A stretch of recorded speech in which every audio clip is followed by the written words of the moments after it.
আমি কোনো রাজনৈতিক দল করি না, রাজনীতি বুঝিও না, রাজনীতি করি না, রাজনীতি বুঝিও না।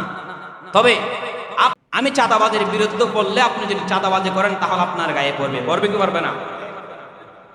আপনি দুর্নীতি করবেন, আমি দুর্নীতির বিরুদ্ধে বললে আপনার গায়ে পড়বে। আপনি মিথ্যা বলবেন, আপনি ন্যায় পরায়ণতা অবলম্বন করবেন না, আমি ন্যায়ের পক্ষে বললে তখন আপনার গায়ে পড়বে। আপনি মানুষের উপর অত্যাচার করবেন মিথ্যা মামলা দিয়ে, আপনি মানুষকে জেল খাটাবেন, আমি যদি মিথ্যা মামলার বিরুদ্ধে বলি তখন আপনার গায়ে পড়বে। হুজুর মনে হয় আওয়ামী লীগের বিরুদ্ধে বলো মনে হয়, হুজুর মনে হয় বিএনপির বিরুদ্ধে বলো মনে হয়। না, আমি কারো বিরুদ্ধে বলি না। কোরআনের মধ্যে সত্য যেটা থাকবে আমার দায়িত্ব হলে সেটা আপনাদের সম্মুখে উপস্থাপনা করা। আমি কোনো দল করি না, আওয়ামী লীগ বিএনপি এটা আমার দরকার নাই। আমার জন্য ইসলাম ইজ বেস্ট, একমাত্র ধর্ম আমার ইসলাম, এটা আপনাদের কাছে পৌঁছে দেওয়া আমার দায়িত্ব। আপনি আওয়ামী লীগ করবেন, বিএনপি করবেন, সেটা আপনার দায়িত্ব। তবে আমার যেটা ধর্ম ইসলাম সেটা আপনার মানতে হবে। আওয়ামী লীগ করেন, বিএনপি করেন, জামাত করেন, জাতীয় পার্টি করেন, হেফাজত করেন, যতই দল করেন না কেন আপনার কিন্তু ইসলাম মানতে হবে। আমি যদি আওয়ামী লীগ না করি, বিএনপি না করি, জামাত না করি, জাতীয় পার্টি না করি, আমার কোনো কিছু যায় আসে না। আমি আপনাদের দল না মানলে কোনো সমস্যা নেই, তবে আমার দল ইসলাম না মানলে আপনাদের সমস্যা, ঠিক কিনা? এই জন্য হুজুর কেউ এই পক্ষ নিবেন না, এই পক্ষ নিবেন না। তবে আমার কথা হলো আমি তার পক্ষেই কথা বলবো যেটা ইসলামের পক্ষে আছে। আমি তার পক্ষেই কথা বলবো যে দুর্নীতি থেকে দূরে আছে। আমি তার পক্ষেই কথা বলবো যে চাঁদাবাজি থেকে দূরে আছে। আমি তার পক্ষেই আপনাকে আহ্বান করব, তাকে আপনি সিলেক্ট করব যে রাষ্ট্রে আসলে, ক্ষমতায় আসলে আমার ইসলামের জন্য ফায়দা হবে। আমি তাকেই ভোট দেব যে রাষ্ট্রে আসলে আমার দ্বীনকে সমুন্নত করবে মানুষের সম্মুখে, যে আমার মানুষকে, আমার আলেমকে নির্যাতন করবে, আমার কোরআনকে অবমাননা করবে, এমন রাষ্ট্র আমরা চাই না, ঠিক কিনা? महबूब खुदा शाफिअ महशर है हमारा, फिरदौस जिसे कहते हैं वो घर है हमारा, फिरदौस जिसे कहते हैं वो घर है हमारा। मदबन में भी पेश नजर आपका जलवा, मदफन में भी पेश नजर आपका जलवा, हम सोते हैं बेदार मुकद्दर है हमारा, दिल में है मेरे इश्क रसूल अरबी का, दिल में है मेरे इश्क रसूल अरबी का, परवाना हूँ मैं शम्अ रुख़ पाक नबी का, परवाना हूँ मैं शम्अ रुख़ पाक नबी का। वो फ़ख्र जहाँ फ़ख्र जमा फ़ख्र ममदूद, वो फ़ख्र जहाँ फ़ख्र ज़मा फ़ख्र ममदूद, वो अहमद बेमी मुशाह लौह कलम दूद, वो अहमद बेमी मुशाह लौह कलम दूद। সম্মানিত উপস্থিতি, আজকে দুনিয়াতে সবচেয়ে বেশি কষ্টকর বিষয়, বেদনাদায়ক বিষয়, সেটা কি জানেন? মানুষ আজকে সত্য বলতে খুবই ভয় পায়। সত্য বলতে সে নিজেই লজ্জাবোধ করে, মনে করে সত্য কথা বলে সে মহা বড় অপরাধ করে ফেলেছে। মানুষ দেখবেন মিথ্যাকে এমন ভাবে সাজিয়ে গুছিয়ে উপস্থাপনা করছে যে মানুষ মিথ্যাটাকেই সত্য মনে করছে। কোথায় যাবেন আজকে? সত্য কোথাও পাওয়া যায় না। বাজারে গেলেন, মাছ কিনতে গেলেন, মাছ বিহারি আপনাকে বলতেছে, আল্লাহর কসম করে কইতাছি, মাছ ধরে কইতাছি, আমার কিনা দামে আমি তোমারে দিচ্ছি। বলো কি বলে না? অথচ সে 3 গুণ লাভ করতেছে। তার মিথ্যাটাকে সে এমন ভাবে আমাদের সম্মুখে প্রেজেন্ট করে যে আমরা মিথ্যাটাকেই বিশ্বাস করতে বাধ্য হয়ে যাই। আপনি কুরবানের গরু কিনতে গেছেন হাটের মধ্যে, মালিক আপনাকে বলতেছে, আমি কসম করে কইতেছি, আমার গরুর আমি কোনোদিন কাঁচাকের খাওয়াই নাই, আমি বজ্জেল খাওয়াইছি।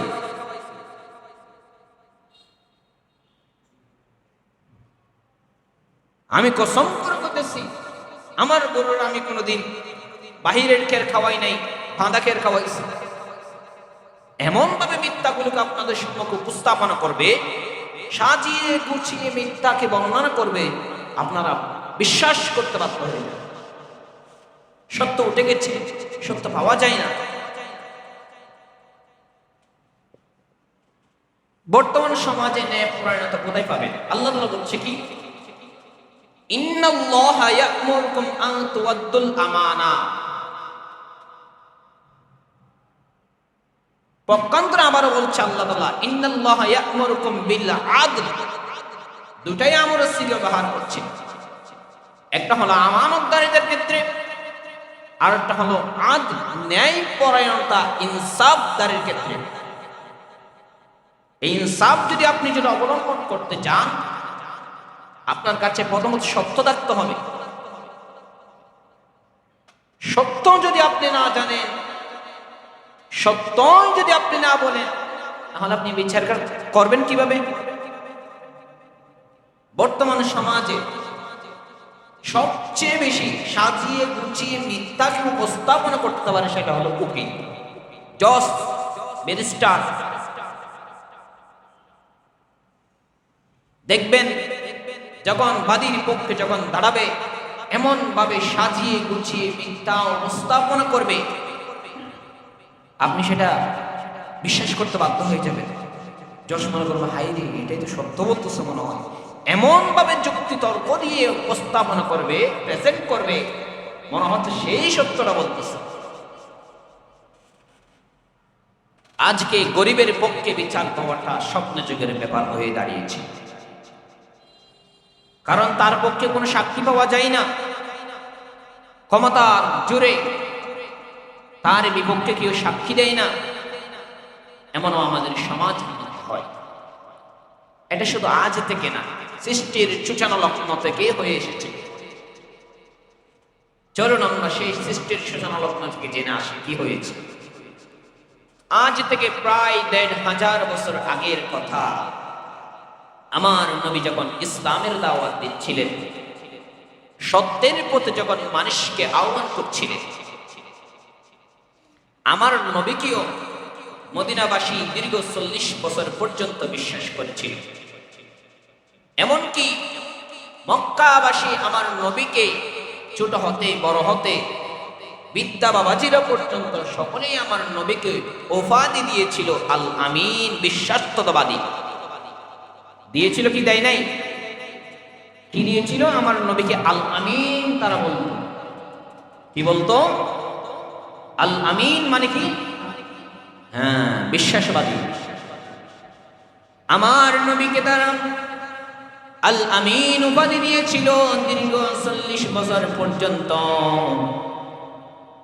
আমার নবী সাল্লাল্লাহু আলাইহি ওয়াসাল্লাম যখন থেকেই নবুয়তের দাওয়াত দেওয়া শুরু করলো, তখন থেকেই আমার নবীকে কাফের মুশরিকরা মাজনুন বলা শুরু করলো। বলেন না নাউজুবিল্লাহ। সম্মানিত প্রিয় হাজিরিন,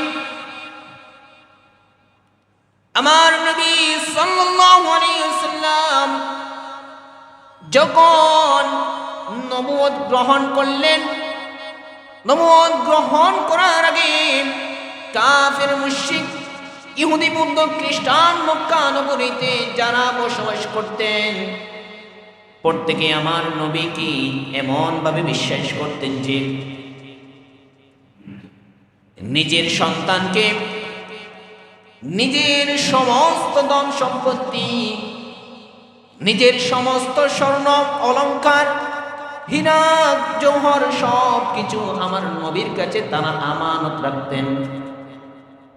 কেমন ভাবে কেমন জিনিস আমানত রাখতেন জানেননি? আমার নবীর কাছে যখন আল্লাহ তাআলা হিজরতের ঘোষণা দিয়ে দিলেন, হে নবী মক্কা ত্যাগ করে আজকে মদিনাতুল মুনাওয়ারায় সফর হয়ে যেতে হবে, আমার নবী তখন হযরত আলী কাররামাল্লাহু ওয়াজহারে দায়িত্ব দিলেন, হে আলী, মক্কার মানুষগুলো আমার আলামিন বিশ্বাসনবাদী উপাধি দিয়েছিল, তারা আমাকে বিশ্বাস করে আমার মাঝে তাদের আমানতগুলো রেখেছে। আমি আলী তোমাকে দায়িত্ব দিলাম, তুমি আলী যাতে মক্কা নগরীর পক্ষান্তরে ঘরে ঘরে তাদের আমানতগুলো পৌঁছে দাও। আম্মা জান আয়েশা সিদ্দিকা রাদিয়াল্লাহু তাআলা বর্ণনা করছেন, আমার নবীর কাছে মক্কা নগরীর মানুষগুলো এতটাই আমানত রেখেছে, হযরত আলী রাদিয়াল্লাহু তাআলা আমার নবী মক্কা নগরে যাওয়ার পরে মদিনাতুল মুনাওয়ারা চলে যাওয়ার পরে যখন আমানতগুলো যখন তাদের কাছে যখন পৌঁছে দিচ্ছিলেন, আমার হযরত আলীর কাছ থেকে 3 দিন পর্যন্ত সেই আমানতগুলো পৌঁছে দিতে সময় লেগেছে। বলেন আল্লাহু আকবার। আলী না খেয়ে না বিশ্রাম নিয়ে 3 দিন পর্যন্ত এই আমানতগুলো মানুষের দ্বারে দ্বারে পৌঁছে দিয়েছে। এতটাই আমার নবী সাল্লাল্লাহু আলাইহি ওয়াসাল্লামকে তারা বিশ্বাস করত। সেই নবী আবার যখন 40 বছর বয়সে যখন নবুয়ত লাভ করলেন, আমার নবী সাল্লাল্লাহু আলাইহি ওয়াসাল্লাম সেই তুর পাহাড় থেকে যেদিন নবুয়ত প্রাপ্ত হলেন, তুর পাহাড় থেকে ডাক দিলেন। 4 জন ব্যক্তি মূর্তি পূজা করতেছিল। 4 জন ব্যক্তির উদ্দেশ্যে আমার আল্লাহর নবী সাল্লাল্লাহু আলাইহি ওয়াসাল্লাম ডাক দিয়ে বললেন, ইয়া আইয়ুহান নাস উবুদুল্লাহ। আল্লাহর নবী সাল্লাল্লাহু আলাইহি ওয়াসাল্লাম 4 জন ব্যক্তিকে উদ্দেশ্য করে ডাক দিয়ে বললেন, হে মানুষ সকল, আল্লাহর ইবাদত করো। পক্ষান্তর আল্লাহর নবী সাল্লাল্লাহু আলাইহি ওয়াসাল্লাম 17 নম্বর পারা 20 নম্বর পৃষ্ঠা থেকে প্রথম নম্বর লাইন থেকে আরেকটা আয়াত বলেন, ইয়া আইয়ুহান নাসু দুরিবা মাসালুন ফাসতামিউ লা ইন্নাল্লাযীনা তাদউনা মিন দুনিল্লাহি লাই ইয়াখলুকু ذبابا ولو اجتمعوا له وإن يسلبهم الذباب شيئا لا يستنقذوه منه ضعف الطالب والمطلوب। আল্লাহ তাআলা বলছেন, ইয়া আইয়ুহান নাস দুরিবা মাসালুন ফাসতামিউ লা ইন্নাল্লাযীনা তাদউনা মিন দুনিল্লাহ। হে মানব সকল শুনো শুনো শুনো, ইয়া আইয়ুহান নাস, হে মানব সকল, দুরিবা মাসালুন ফাসতামিউ লা ইন্নাল্লাযীনা তাদউনা মিন দুনিল্লাহ। তোমরা যাদেরকে সৃষ্টি করছো, তোমরা যাদেরকে সৃষ্টি করছো এবং তোমরা আল্লাহকে ছাড়া কারো ইবাদত করো না, নিজের রচিত মূর্তির ইবাদত করো না। কেন করবে না? কেন করবে না? তাদের নাকের ডগায় যদি একটা মশা মাছিও যদি বসে, তাদের এই ক্ষমতা নাই যে তারা সেই মাছিকে সেই বলে তাড়াইতে পারে না। যেই মাছি, যেই মূর্তি নিজেকে রক্ষা করতে পারে না, তাদের সম্মুখে যখন কোনো খাবার যখন রাখা হইল, মাছি এসে সেই খাবারগুলো খেয়ে ফেলে। কিন্তু মূর্তির এমন ক্ষমতাও নাই যে সেই মাছিকে, সেই কুত্তাকে, সেই কুকুরকে তারা সেই বলে তাড়িয়ে দেবে, এমনটাও ক্ষমতা নাই। আছে কি? মূর্তির ক্ষমতা আছে? তাহলে তোমরা সেই মূর্তির ইবাদত করবে না। এই কথা যখন আবু বকর এবং তার বাবা আবু কুহাফা এবং তার ভাই এবং তার ঘরের জামাতা হযরত আলী রাদিয়াল্লাহু, তার ঘরের জামাতা 4 জন, এই চারজনের সামনে যখন এই বর্ণনা দিলেন, ডাক দিয়ে বললেন, আমার নবী, ইয়া আইয়ুহান নাস উবুদুল্লাহ, হে মানব সকল, তোমরা আল্লাহর ইবাদত করো। যে আল্লাহ তোমাদেরকে দুনিয়াতে প্রেরণ করেছে সে আল্লাহ ব্যতীত কারো ইবাদত করো না। ওয়ালা তুশরিকু বিল্লাহ, এবং আল্লাহর সাথে কারো অংশীদার বানিও না। এই কথা বলার পরে চারজন মূর্তিকে সিজদা করতেছে। চারজন মূর্তিকে সিজদা করার সময় আমার আবু বকর যখন এই ডাক শুনলো, আবু বকরের সাথে সাথে সিজদা থেকে উঠে গেল। বলেন আল্লাহু আকবার। আবু বকর যখন এই ডাক শুনছে সাথে সাথে সিজদা থেকে উঠে গেছে। এরপরে আল্লাহর নবী হযরত আবু বকর সিদ্দিক রাদিয়াল্লাহু তাআলা হযরত আবু বকরকে সিদ্দিক আকবর ঘোষণা করতে আসলেন। শুনেন, এই কথা যখন আবু বকর সামনে যখন আমার নবীর নবুয়তের কথা যখন উপস্থাপনা করা হলো, হযরতে আবু বকর আমার নবীর কথা শুনে আর দেরি করে নাই। আমার নবীর সাথে সাথে কালিমায়ে তয়্যিবা পাঠ করে হযরতে আবু বকর মুসলমান হয়ে গেল। শুধু তাই নয়, আমার নবী সাল্লাল্লাহু আলাইহি ওয়াসাল্লামের হিজরতের সাথী হিসেবে, আমার আল্লাহর নবীর হিজরতের সাথী হিসেবে আমার আল্লাহ তাআলা হযরতে আবু বকরকে কবুল করেছে। আমার নবীকে মক্কার মানুষরা সবাই আলামিন জানত, বিশ্বাস করত। যখন আমার নবী সাল্লাল্লাহু আলাইহি ওয়াসাল্লামকে আদেশ দেওয়া হয়েছিল, ইয়া আইয়ুহাল মুদ্দাসসির, হে চাদর আবৃত মানুষ, ঘর থেকে বাহির হও। আল্লাহ তাআলা যে আদেশ দিয়েছে দ্বীনের কাজগুলো মানুষের দ্বারে দ্বারে, মানুষের প্রান্তরে প্রান্তরে তুমি দ্বীনের দাওয়াত পৌঁছে দাও। এই কথা যখন আমার আল্লাহর নবী সাল্লাল্লাহু আলাইহি ওয়াসাল্লামকে যখন বলা হলো, আমার আল্লাহর নবী দীর্ঘ 3 বছর পরে ঘর থেকে বাহির হলেন এবং মক্কা নগরীর প্রত্যেকটা মানুষের উদ্দেশ্যে বলতেছে, সবাইকে আমন্ত্রণ জানাইলেন, ইনভাইট করলেন। আমার আল্লাহর নবী সাল্লাল্লাহু আলাইহি ওয়াসাল্লাম সাফা মারওয়ার পাহাড়ের মধ্যে দাঁড়াইয়া আল্লাহর নবী সাল্লাল্লাহু আলাইহি ওয়াসাল্লাম প্রত্যেক গোত্রের মানুষকে আহ্বান করলেন। প্রত্যেক গোত্র, যেমন হাশেমি, কুরাইশি, কুহাফা ইত্যাদি বংশ, সবগুলো বংশরে আল্লাহর নবী সাল্লাল্লাহু আলাইহি ওয়াসাল্লাম ইনভাইট করেছে। যারা আসতে পারে নাই তাদের প্রতিনিধি পাঠিয়ে দিয়েছে, কারণ মক্কা নগরীর সবচেয়ে বড় সত্যবাদী ব্যক্তি আজকে তাদেরকে আহ্বান করেছে। কি বলে দেখতে হবে, সেই জন্য মক্কা নগরীর প্রত্যেকটা গোত্র থেকে প্রত্যেকের প্রতিনিধি প্রেরণ করেছে। আমার নবী সাল্লাল্লাহু আলাইহি ওয়াসাল্লাম পাহাড়ের মধ্যে উঠে ডাক দিলেন, হে মানব সকল, তোমরা তো আমাকে আলামিন হিসেবে উপাধি দিয়েছিলে, তোমরা বিশ্বাস করো। ও মানব সকল, বলো বলো, আজ যদি আমি মুহাম্মদ যদি ঘোষণা করি যে আমাদের পাহাড়ের ওপাশ থেকে যদি আমাদেরকে বিনদেশী আক্রমণ করতেছে, তোমরা কি বিশ্বাস করবানি? মক্কা নগরীর সকলে একত্রিত হইয়া বলতেছে, হে মুহাম্মদ, আমরা জীবনে তোমাকে মিথ্যা কথা বলতে দেখি নাই। দীর্ঘ 40 বছর পর্যন্ত আমরা তোমার সাথে বসবাস করছি, কিন্তু আমরা কখনো তোমাকে মিথ্যা কথা বলতে দেখি নাই। হে মুহাম্মদ, তুমি বলতে দেরি, তুমি যদি বলো আজকে এই পাহাড়ের ওপাশ থেকে যদি আমাদেরকে বিনদেশী সৈন্য আমাদের আক্রমণ করছে, তাহলে সেটাই সত্য, তাহলে সেটাই সত্য।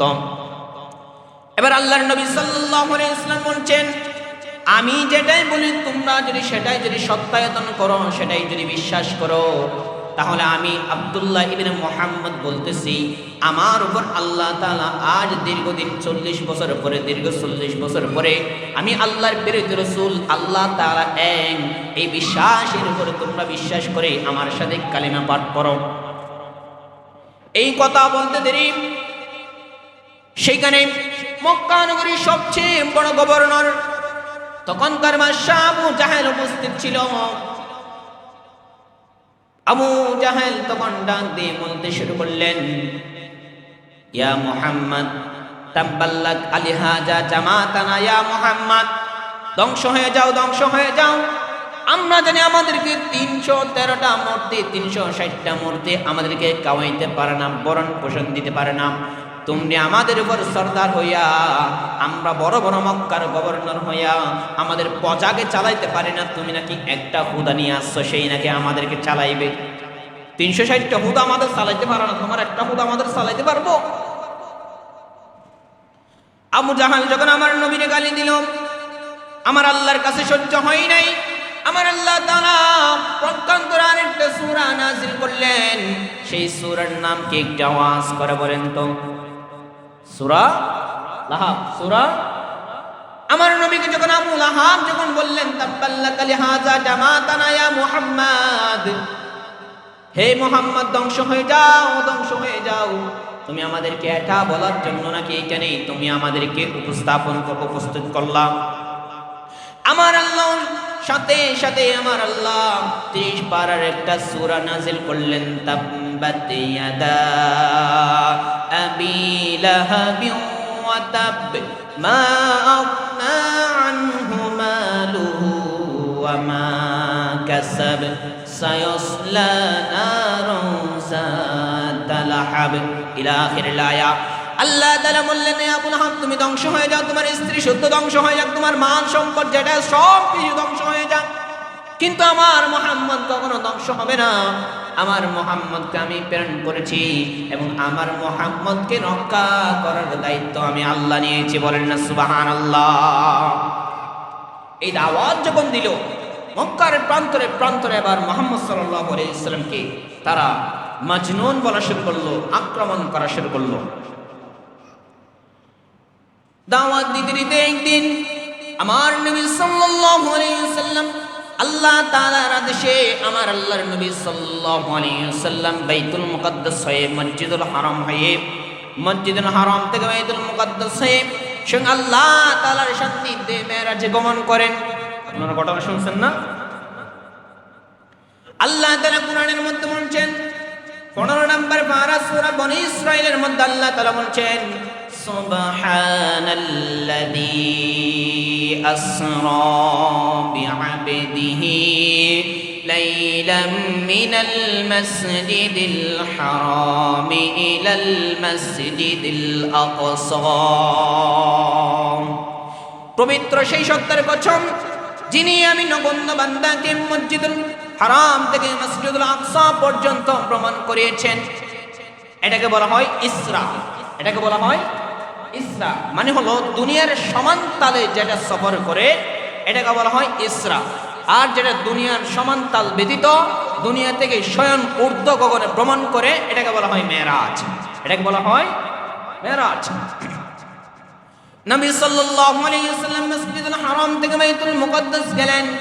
এরপরে সেখান থেকে আল্লাহ তাআলার সাথে স্বয়ং মেরাজের মাধ্যমে সিদরাতুল মুনতাহা বের করে স্বয়ং আল্লাহ তাআলার সাথে সাক্ষাৎ করেছেন।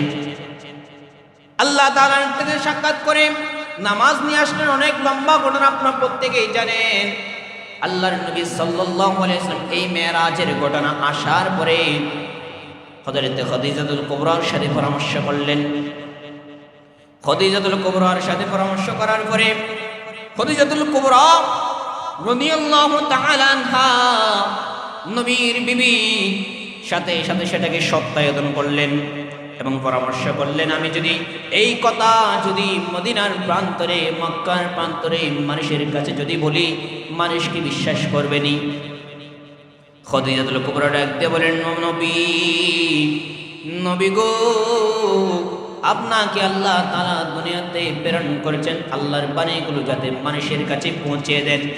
আপনি যদি আল্লাহর বাণীগুলো যদি গোপন করেন তাহলে আল্লাহ তাআলা তো কোরআনের মধ্যে বলেছে বাল্লিগ রিসালাতুহু, আপনার রিসালাত বাতিল করে দেবে। ও নবী, আরবের মানুষ কি বলছে দেখা যাবে না। আরবের মানুষ আপনাকে মাজনুন বলতে পারে, পাগল বলতে পারে, মিথ্যাবাদী বলতে পারে, কিন্তু আমার আল্লাহ তাআলা তো আপনাকে সত্যায়ন করেছে। আমার আল্লাহ তো আপনাকে সত্যবাদী হিসেবে উপাধি দিয়েছে আল আমিন নামক। এই যে আরবের মানুষ আপনাকে আজকে মিথ্যাবাদী বলতেছে, আরবের মানুষ সকলেই তো আপনাকে বিশ্বাস করেছিল। আল্লাহর নবী হযরত খাদিজাতুল কুবরার কথা শুনে সেদিন ফজরের পরে কিছু মানুষের সামনে, আরবের মানুষের সামনে মেরাজের কথা বললেন। মেরাজের কথা বলার পরে কিছু মানুষ শোনার পরে, মেরাজের কথা শোনার পর আশ্চর্যান্বিত হয়ে গেছে এবং আমার নবীকে তারা পাগল বলতেছে। এটা কেমনে সম্ভব? এটা তো সম্ভব না। এক রাতে বলে, আমরা যদি এখান থেকে যদি দুবাই যাই তাহলে আমাদের ৬-৭ ঘন্টা সময় লাগে। আর এই মোহাম্মদ বলে দুনিয়া থেকে আসমান পর্যন্ত সময়, আসমান পর্যন্ত সফর করেছে, 1টা মিনিটও লাগে নাই। এটা কেমনে বিশ্বাস করবে? এটা তো পাগলও বিশ্বাস করবে না। আরবের মানুষগুলো বলতেছে। আরবের মানুষ যখন এই কথা বলতেছে, নবীর উপরে প্রথম যেদিন ঈমান এনেছিলেন হযরত আবু বকরের কাছে তারা গেল। আবু বকরের কাছে যাওয়ার পরে ডাক দিয়ে বললেন, হে আবু বকর, তোমার বন্ধু যার প্রতি তুমি কালিমা পড়ে মুসলমান হয়েছো সেই তো পাগল হয়ে গেছে। বলেন না নাউজুবিল্লাহ। সেই তো পাগল হয়ে গেছে। দেখো কি আজগুবি ঘটনা বলতেছে। আবু বকর জিজ্ঞেস করলেন, কি হয়েছে? আবু বকর যখন কি হয়েছে জিজ্ঞাসা করার পরে মক্কা নগরীর মানুষগুলো বলতেছে, তোমার নবী বলে গতকাল রাতে বাইতুল মুকাদ্দাস হয়ে স্বয়ং আল্লাহ তাআলার সান্নিধ্যে সফর করেছিল, মেরাজে গেছে। আবু বকর ডাক দিয়ে বলে, তোমরা কি বলতেছো নি? সত্য বলতেছো নি? এটা আমার নবী নিজেই বলেছে। আরবের মানুষগুলো বলতেছে, হ্যাঁ হ্যাঁ, এটা তোমার বন্ধু মুহাম্মদই বলেছে। এবার আবু বকর স্বীকৃতি দিয়ে দিল, আমার বন্ধু মুহাম্মদ যদি বলে তাহলে সত্যই বলেছে। সুবহানাল্লাহ। দুনিয়ায় সদাকত মে তেরে নাম রহেগা, সিন্দিকো তেরে নাম সে ইসলাম রহেগা, सिंदीको तेरे नाम से इस्लाम रहेगा। दुनियाए सदाकत में तेरे नाम रहेगा, सिंदीको तेरे नाम से इस्लाम रहेगा, सिंदीको तेरे नाम से इस्लाम रहेगा। এখান থেকে হযরত আবু বকর সিদ্দিক আকবর উপাধি পেয়েছেন। এরপরে আবু বকরকে যখন তারা গলাইতে পারলো না, পাকড়াও করতে পারলো না, তাদের কথার জাদুতে তারা আটকাইতে পারলো না, তারা আবার মুহাম্মদের কাছে ফিরে গেল। মুহাম্মদের কাছে যাই আবার জিজ্ঞেস করলেন, ও আরবের নবী মুহাম্মদ, তুমি তো নিজেকে বলতেছো তুমি নাকি মসজিদে হারাম থেকে বাইতুল মুকাদ্দাস সফর করেছিলাম। আমরা তো জানি না আসমানের মধ্যে কি আছে, সেটা আমরা দেখি নাই। তবে আমরা আরবের মানুষরা বাইতুল মুকাদ্দাস গিয়েছি, সেখানকার দরজা জানলা কেমন আছে, সেখানকার আকৃতি কেমন সেটা আমরা জানি। তুমি যদি সত্যি যদি গতকাল রাতে যদি মক্কা নগরী থেকে যদি বাইতুল মুকাদ্দাস যদি গিয়ে থাকো তাহলে আমাদেরকে কিছু উপমা দাও যেটা দ্বারা আমরা বুঝবো। ও মুহাম্মদ বলো বলো, বাইতুল মুকাদ্দাসের মধ্যে সেই মসজিদের মধ্যে জানালা কয়টি আছে, দরজা কয়টি আছে, সিঁড়ি কয়টি আছে বলো। আজীব প্রশ্ন না? মুহাম্মদ সাল্লাল্লাহু আলাইহি ওয়াসাল্লাম সেখানে গেছে, নামাজ পড়াইছে, আপনারা জানেন প্রত্যেকে। এখন ওখানে দরজা কয়টি আর জানালা কয়টি সেটা কি গণনা করছেনি? আল্লাহর নবী সাল্লাল্লাহু আলাইহি ওয়াসাল্লাম পেরেশান হয়ে গেলেন। হাদিসের ভাষায় মিশকাতের মধ্যে বর্ণনা করছেন, আল্লাহর নবী এত বেশি পেরেশান হয়ে গেলেন যে পেরেশান আমার নবী আর কখনো হয় নাই। সাথে সাথে আমার নবীর কাছে হযরত জিবরাইল আমিনকে প্রেরণ করলেন। জিবরাইল আলাইহিস সালামের মাধ্যমে আল্লাহ তাআলা বাইতুল মুকাদ্দাসকে এমন ভাবে নবী সাল্লাল্লাহু আলাইহি ওয়াসাল্লামের সামনে উপস্থাপন করলেন। ফানজুর, আল্লাহর নবী সাল্লাল্লাহু আলাইহি ওয়াসাল্লাম দেখে দেখে মক্কা নগরীর মানুষগুলোর প্রশ্নের জবাব দিয়ে দিলেন। সুবহানাল্লাহ। আমার নবী গনে গনে সিঁড়ি কয়টা আছে, জানালা কয়টা আছে, পিলার কয়টা আছে সব কিছু বলার পরে মক্কা নগরীর মানুষগুলো অবাক হয়ে গেলেন এবং মুহাম্মদ সাল্লাল্লাহু আলাইহি ওয়াসাল্লামকে বলতে লাগলেন, মুহাম্মদ তো বড় জাদুকর, না দেখে সবকিছু বলে দিতে পারে। এবার তারা বলতে লাগলো, ও মুহাম্মদ, তুমি হয়তো এটা আমাদেরকে বিশ্বাসঘাতকতা করতেছো, তুমি জাদুকর, সেই জন্য এটা আমরা বিশ্বাস করি না, আমাদেরকে কিছু সাক্ষী দাও, সাক্ষ্য প্রমাণ দাও যেটা তারা আমরা বিশ্বাস করবে তুমি যে মেরাজে গেলাম, তোমার কথা যে সত্যি সেটা আমাদেরকে দেখাও, সাক্ষীগুলো দেখাও। আল্লাহর নবী সাল্লাল্লাহু আলাইহি ওয়াসাল্লাম বর্ণনা করছেন বুখারী শরীফের হাদিস, নবী সাল্লাল্লাহু আলাইহি ওয়াসাল্লাম দুইজন সাক্ষী দিলেন। এক নম্বর সাক্ষী হলো মুহাম্মদ রাসূলুল্লাহ সাল্লাল্লাহু আলাইহি ওয়াসাল্লাম যখন মক্কা নগরী থেকে বাইতুল মুকাদ্দাসের উদ্দেশ্যে যাচ্ছিলেন, মুহাম্মদ সাল্লাল্লাহু আলাইহি ওয়াসাল্লাম দেখতে পাইলেন এক সফর সঙ্গী কিছু মানুষ সেখানে তাদের একটা অবস্থানরত একটা উট তারা হারিয়ে ফেলেছে। উটে তারা পূজাপুজি করতে লাগছিলেন। হযরত মুহাম্মদ আরবি সাল্লাল্লাহু আলাইহি ওয়াসাল্লাম যখন তাদের এই উট না পাওয়ার দৃশ্য যখন দেখলেন, মুহাম্মদ সাল্লাল্লাহু আলাইহি ওয়াসাল্লাম তাদেরকে বলে দিলেন তোমাদের উট ওই প্রান্তরে আছে এবং ওই দিকে যাইতেছে। এই কথা বলার পরে কিছুক্ষণ পরে তারা নিজের উটটা সেই তালাশ করতে পাইল, খুঁজে পাইল। তারপরে এই ঘটনার পরে আরেকটা সাক্ষী দিচ্ছেন, ও আরবের মানুষ, আমি যখন মেরাজ থেকে ফিরতেছিলাম আমার খুবই তৃষ্ণা পেয়েছিল। আমি জিব্রাইলকে বললাম, ও জিব্রাইল আমার তো বেশি তৃষ্ণা পেয়েছে। এই কথা বলার পরে আমি এবং জিব্রাইল একটা জায়গায় আমরা আরোহণ করলাম। একটা জায়গায় আরোহণ করার সময় তাদের কাছে আমরা দেখতে পাইলাম যে শুধুমাত্র একটা জগ আছে এবং তার মধ্যে অল্প পানি আছে। সেই জগের মধ্যে তারা ডাকনি দিয়ে দিয়েছিল, তাদের কাছে জগের পানি ব্যতীত আর কোনো পানি নাই। সেই জায়গাটা হলো আবার মক্কা নগরীর কাছে। এই জগের মধ্যে আর কোনো পানি নাই। আমার বেশি তৃষ্ণা পাওয়ার কারণে আমি সেখানে যখন আরোহণ করলাম দেখতেছি সকলে ঘুমরত অবস্থায় আছে, ঘুমাইতেছে। এরপরে আমি তাদের এই জগের পানি যা ছিল সেই পানিগুলো আমি নিজে পান করে নিলাম। তোমাদের যদি বিশ্বাস না হয়, আমি যে মেরাজে গেছি তোমরা গিয়ে দেখো ওই জায়গাটা মক্কা নগরীর কাছে আছে, তোমরা তাদের কাছে গিয়ে দেখো, তারা অবশ্যই সত্য না মিথ্যা বলবে। আরবের মানুষগুলো যখন তারা সমর থেকে আসলো, তাদের কাছে গেল, তাদের কাছে প্রথম যে মানুষ যারা উট হারিয়ে ফেলেছিল তাদের কাছে জিজ্ঞেস করলো, সাদাক্তা ইয়া ওয়াকিআ, আমাদের কাছে এমন একটা ঘটনা আসছে যেই ঘটনা তোমাদের সাথে ঘটেছিল, তোমাদের নাকি একটা উট হারিয়ে গিয়েছিল, সেটা নাকি একজন আরোহণ ব্যক্তি তোমাদেরকে বলে দিয়েছিল তোমাদের উটটা এতে কেন হারিয়ে গেছে। তখন ওই আরবের মানুষগুলো বলতেছে, হ্যাঁ হ্যাঁ তুমি কে বলেছে সেটা আমরা দেখি নাই, একজন ব্যক্তি আরোহণরত অবস্থায় আমাদেরকে বলে দিল, আমরা একটা আজীব একটা আওয়াজ শুনলাম, আমাদের উটটা এখানে গেছে এবং সেখানে আমরা গিয়ে দেখলাম আমাদের উটটা পেয়ে গেছি।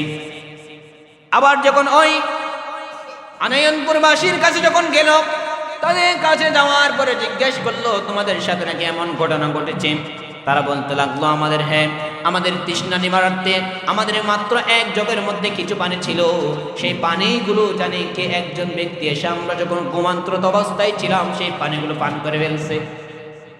এই কথা বলার পরে যারা এই ঘটনা তল্লাশি করেছিল সাথে সাথে তারা আর দেরি করে নাই, আমার নবীর উপর কালিমা পড়ে তারাও মুসলমান হয়ে গেছে। বলেন না সুবহানাল্লাহ।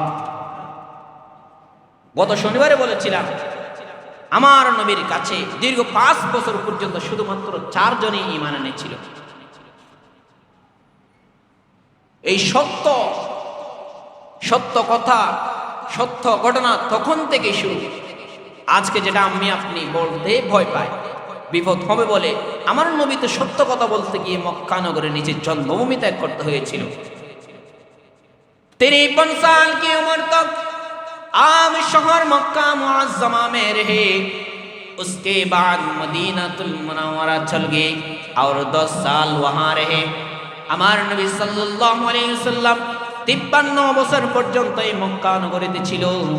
এবং সেই মক্কা নগরীর পরে আল্লাহ তাআলার আদেশে মক্কা নগরীর মানুষের নির্যাতনের শিকার হয়ে নিজের মাতৃভূমি ত্যাগ করে আল্লাহর নবী সাল্লাল্লাহু আলাইহি সাল্লাম মদিনাতুল মুনাওয়ারা চলে যায়। আর 10 সাল ওয়াহা রাহা, এবং 10 সাল এবং 10 বছর সেই মদিনাতুল মুনাওয়ারা ছিল এবং সারা বিশ্বকে স্বাধীন করেছে সেই মদিনা থেকে। সুবহানাল্লাহ। এই জন্য আমাদের সত্য কথা বলা, বিপদ আসলেও সত্য কথা বলা দরকার আছে কি নাই? সত্য কথা বলতে গেলে হাজারো বিপদ আসবে। ছোট একটা কথা বলে শেষ করে দিচ্ছি। রাজনৈতিক দল করি না, রাজনীতি বুঝিও না। রাজনীতি করি না, রাজনীতি বুঝিও না। তবে আপনি যদি সত্যবদ্ধ থাকেন, আমি চাঁদাবাজের বিরুদ্ধে বললে আপনি যদি চাঁদাবাজি করেন তাহলে আপনার গায়ে পড়বে। পড়বে কি পারবে না? আপনি দুর্নীতি করবেন, আমি দুর্নীতির বিরুদ্ধে বললে আপনার গায়ে পড়বে। আপনি মিথ্যা বলবেন, আপনি ন্যায় পরায়ণতা অবলম্বন করবেন না, আমি ন্যায়ের পক্ষে বললে তখন আপনার গায়ে পড়বে। আপনি মানুষের উপর অত্যাচার করবেন মিথ্যা মামলা দিয়ে, আপনি মানুষকে জেল খাটাবেন, আমি যদি মিথ্যা মামলার বিরুদ্ধে বলি তখন আপনার গায়ে পড়বে। হুজুর মনে হয় আওয়ামী লীগের বিরুদ্ধে বলো মনে হয়, হুজুর মনে হয় বিএনপির বিরুদ্ধে বলো মনে হয়। না, আমি কারো বিরুদ্ধে বলি না। কোরআনের মধ্যে সত্য যেটা থাকবে আমার দায়িত্ব হলো সেটা আপনাদের সম্মুখে উপস্থাপনা করা। আমি কোনো দল করি না, আওয়ামী লীগ বিএনপি এটা আমার দরকার নাই। আমার জন্য ইসলাম ইজ বেস্ট, একমাত্র ধর্ম আমার ইসলাম, এটা আপনাদের কাছে পৌঁছে দেওয়া আমার দায়িত্ব। আপনি আওয়ামী লীগ করবেন, বিএনপি করবেন, সেটা আপনার দায়িত্ব। তবে আমার যেটা ধর্ম ইসলাম সেটা আপনার মানতে হবে। আওয়ামী লীগ করেন, বিএনপি করেন, জামাত করেন, জাতীয় পার্টি করেন, হেফাজত করেন, যতই দল করেন না কেন আপনার কিন্তু ইসলাম মানতে হবে। আমি যদি আওয়ামী লীগ না করি, বিএনপি না করি, জামাত না করি, জাতীয় পার্টি না করি, আমার কোনো কিছু যায় আসে না। আমি আপনাদের দল না মানলে কোনো সমস্যা নেই, তবে আমার দল ইসলাম না মানলে আপনাদের সমস্যা, ঠিক কিনা? এই জন্য হুজুর কেউ এই পক্ষ নিবেন না, এই পক্ষ নিবেন না। তবে আমার কথা হলো, আমি তার পক্ষেই কথা বলবো যেটা ইসলামের পক্ষে আছে। আমি তার পক্ষেই কথা বলবো যে দুর্নীতি থেকে দূরে আছে। আমি তার পক্ষেই কথা বলবো যে চাঁদাবাজি থেকে দূরে আছে। আমি তার পক্ষেই আপনাকে আহ্বান করব, তাকে আপনি সিলেক্ট করব যে রাষ্ট্রে আসলে, ক্ষমতায় আসলে আমার ইসলামের জন্য ফায়দা হবে। আমি তাকেই ভোট দেব যে রাষ্ট্রে আসলে আমার দ্বীনকে সমুন্নত করবে মানুষের সম্মুখে, যে আমার মানুষকে, আমার আলেমকে নির্যাতন করবে, আমার কোরআনকে অবমাননা করবে, এমন রাষ্ট্র আমরা চাই না, ঠিক কিনা?